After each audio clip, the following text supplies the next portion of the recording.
Well, good evening. My name is Kurt Feigel, and I'll step back a little bit. I'm going to be speaking from notes tonight. It's a little unusual for me. I'm a video blogger. I do videos about just about everything, and most of it's just about everything political. And so it's really good to be here tonight and to see the energy of people that are willing to give up an evening in the moderately chilly weather in Central Virginia. But it's good to see so many people that are willing to stand up, and I know that what it means is that there's this many people, then there's so much more that are willing to do something on another night or another day to really work to stop what we're seeing going on in America. The Declaration of Independence was a call to arms. Now, this was a death sentence for the people that signed it. It was treason. They were committing treason against their king. And they didn't fail. So it ended up, for some of them it was a death sentence. They died on the battlefield. But for others, for like us, it means that we've had years of freedom and liberty, but we are starting to see that change. You know, these tea parties are a call to arms. They're an opportunity for us to symbolically get up and say, enough is enough. This is ridiculous what is going on. Now, I'm only 35 years old. I've got a 2-year-old, and I've got a 4-year-old. And I look back, and when I was growing up, I had the illusion of what America was, and this country I was going to inherit as I got older, and I can't even give my kids that illusion. Over $11 trillion in debt. How do I conceive of $1 trillion being paid back, let alone $11 trillion? Enough is enough. And that's, back then, 200 years ago, these were strong words. Liberty? What is, you can't say that. Freedom? My rights? What rights? You don't have any rights but what the king gives you and tells you you have.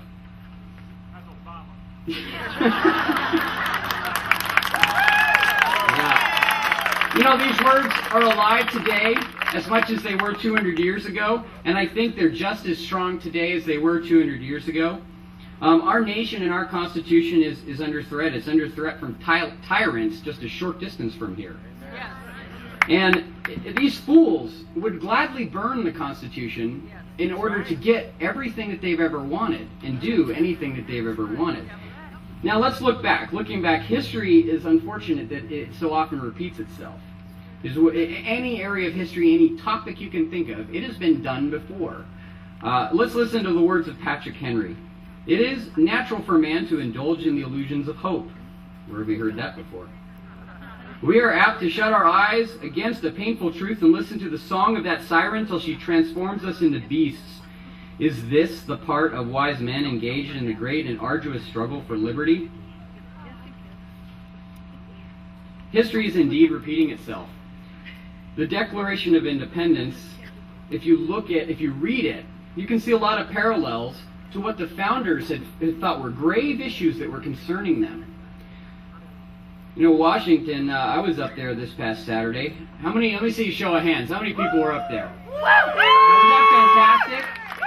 I have never in my life been around so many people.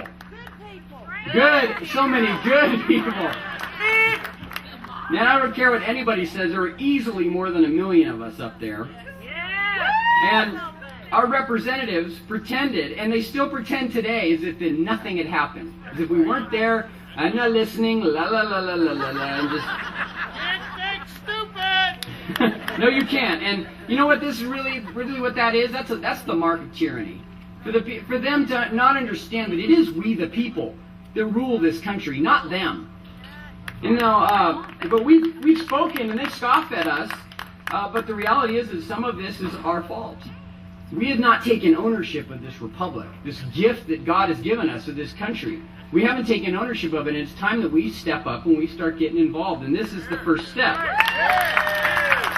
Now, I know that the government schools have taught people that the people in Washington are your leaders, but they're not. Servant! That's it. They are our servants. I have one leader in my life, and that's my God. That's it. It's really honestly what it comes down. Now, that's all the preaching I'll do. But I have one person in my life that I'm responsible to on this earth, and that's nobody but myself. If I screw up, It's my fault. So the question is, are you a slave? And if you keep referring to the politician as your leader, then yes, you are. But if you were free, you would continually remind them, you work for me. I do not work for you. Listen again to the words of Patrick Henry. The Constitution is not an instrument for government to restrain the people. It is an instrument for the people to restrain the government, lest it come to dominate our lives and interests. Now, I don't know about you, but lately the government has been dominating our lives and interests. So, what can we do to restrain our government? How can we, the people, make them follow their constitutional limitations? That's one way. I believe the answer is to kill collectivism. Whether it's fascism or communism or socialism, the only ism I want in my life is individualism. Yeah. What is the motto of Virginia?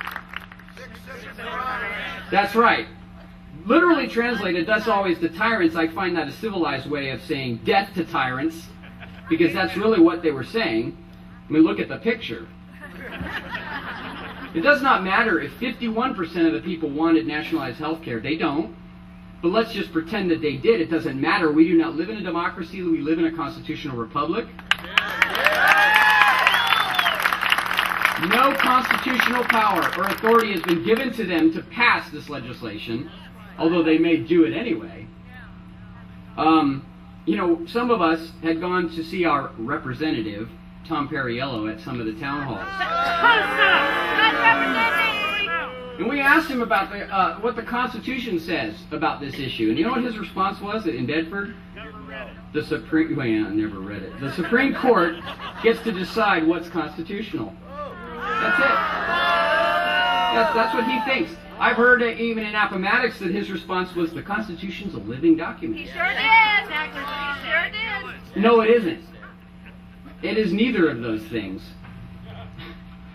Much debate, in his argument, I believe, in Campbell, was a lot of debate was going on about what, a lot of the people that wrote the Constitution disagreed on it. Well, that may be, but they agreed on when they ratified it. They agreed on what should be in it. And they also agreed what power the federal government should have and what it shouldn't have over the states. This debate ended when the states ratified it. Shall not be infringed. Anybody have a confusion about what that means? Washington, D.C. If you really want to know about the limitations government has, read the 10th Amendment. Amen. What can you do? What can we do? Seriously. Practical steps. Get involved. And I don't mean that in a platitudes kind of way. I mean get involved. There are a lot of local political parties, and whichever one you want to be a part of, get involved. If we control the foundation, which is the counties, the local level, we control the state. And when we control the people, when we the people control the state, we control the national political party. We won't end up with people like John McCain. We won't end up with Tom Perriello squeaking by with 500 votes.